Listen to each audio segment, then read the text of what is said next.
Trump banned from Facebook's networks for at least 2 years. Donald Trump will remain suspended from Facebook Inc.'s networks for at least 2 years, and the world's largest social media company said the former U.S. president will be reinstated in 2023 only if the risk to public safety has subsided. Given the gravity of the circumstances that led to Mr. Trump's suspension, we believe his actions constituted a severe violation of our rules which merit the highest penalty available under the new enforcement protocols, Nick Clegg, Facebook's vice president of global affairs, wrote Friday in a blog post. Without access to the broad reach afforded by social media giants like Facebook and Twitter, which permanently banned him in January, Trump has struggled to maintain an online presence.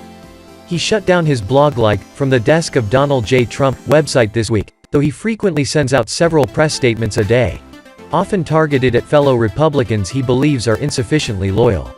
The 2-year timeline for reconsidering Trump's ability to post means he could be back on Facebook and Instagram just as the 2024 presidential election cycle is beginning. Trump has hinted that he is seriously considering a second run at the presidency in 2024.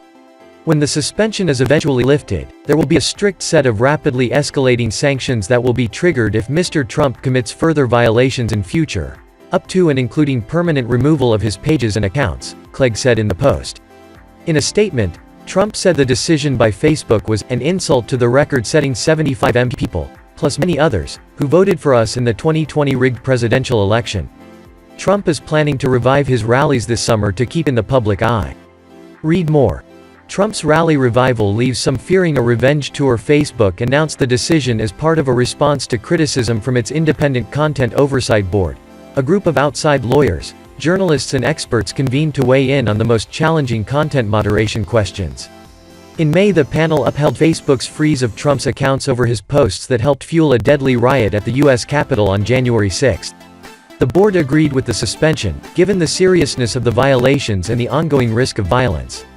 But it also admonished Facebook for policies that are vague and enforcement that is often confusing and lacks transparency. The panel chastised Facebook for trying to avoid responsibility for Trump's indefinite suspension by asking the Oversight Board to confirm it, and instead had said Facebook should decide whether or not Trump's account should be reinstated, prescribing a review within 6 months. The group also made a series of recommendations to Facebook about how it should establish content standards for public figures. As part of its response to the Oversight Board's recommendations, Facebook reiterated that it would suspend the accounts of government leaders for a period of time that was sufficient to protect against real-world harm and deter further misconduct. Under its new protocols, when Facebook determines whether to restrict a political leader in the wake of violence or civil unrest, it will take into account the significance of the violation, the politician's history on the platform, and the severity of the potential harm. The company added that rule-breaking politicians may be restricted from a month to 2 years. After leaders regain access to the platform, they may be subjected to tougher penalties if they break the rules again, up to and including permanent removal.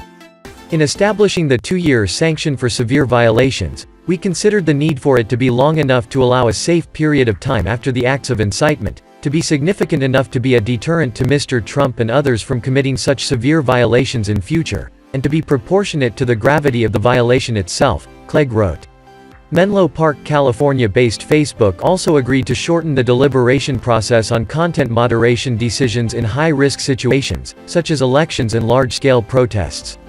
The company clarified how it would apply its newsworthiness exception, which in the past meant the company left up some content from high-profile figures that violated its rules because of its news value. Facebook won't evaluate posts from political figures differently than ordinary users when judging whether to award a newsworthiness exemption. Instead, the company said it will determine whether the public interest value of the content outweighs the potential risk of harm by leaving it up, Clegg wrote. The company, whose flagship social network has 2.85 billion monthly users, also agreed to resist pressure from governments to silence their political opposition.